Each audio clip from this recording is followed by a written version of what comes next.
ఏ రాయి సాలగ్రామంలాగా ఉండదు. అది సహజంగా దానికి వదనం ఉంటుంది, అంటే ఒక రంధ్రం ఉంటుంది. ఆ రంధ్రంలో చాలా విచిత్రంగా చక్రాలు ఉంటాయి.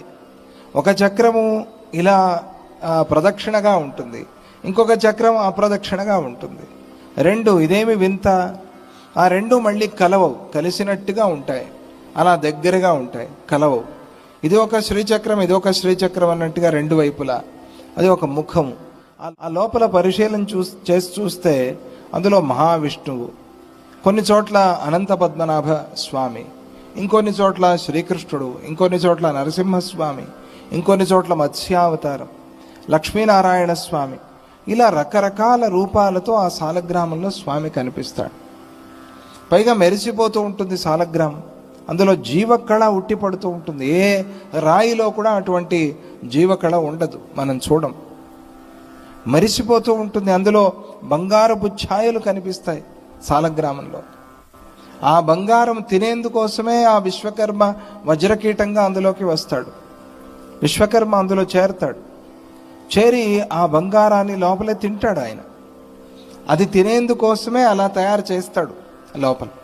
అలా ఆ బంగారం అంతా తింటాడు, లోపలే పుడుతుంది. మళ్ళీ ఆ కీటము, వజ్రకీటము లోపలే పుడుతుంది, బయట నుంచి వెళ్ళదు, రాయిలో పుడుతుంది. రాయిని తొలుచుకుని బయటికి వస్తుంది. అది ఎప్పుడైతే వదిలేస్తుందో అప్పుడు పూర్ణంగా సాలగ్రామం తయారై వదనం అక్కడ ఉంటుంది. ఏంటిది, ఎంత విచిత్రం! ఎక్కడైనా చూసామా, విన్నామా?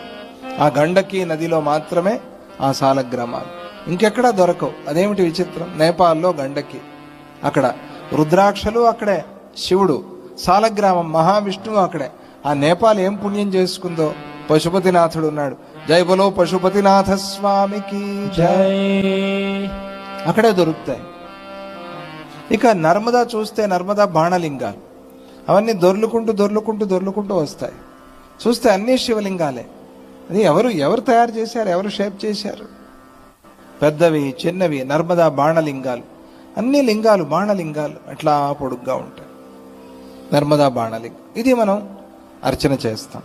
ఇక అంబికా సాలగ్రామం, ఇక గణపతి, ఆయనకి ఎర్రటి శిలతో గణపతిని అర్చన. ఇది చాలా ప్రధానమైంది మన పంచాయతన దేవతల్లో.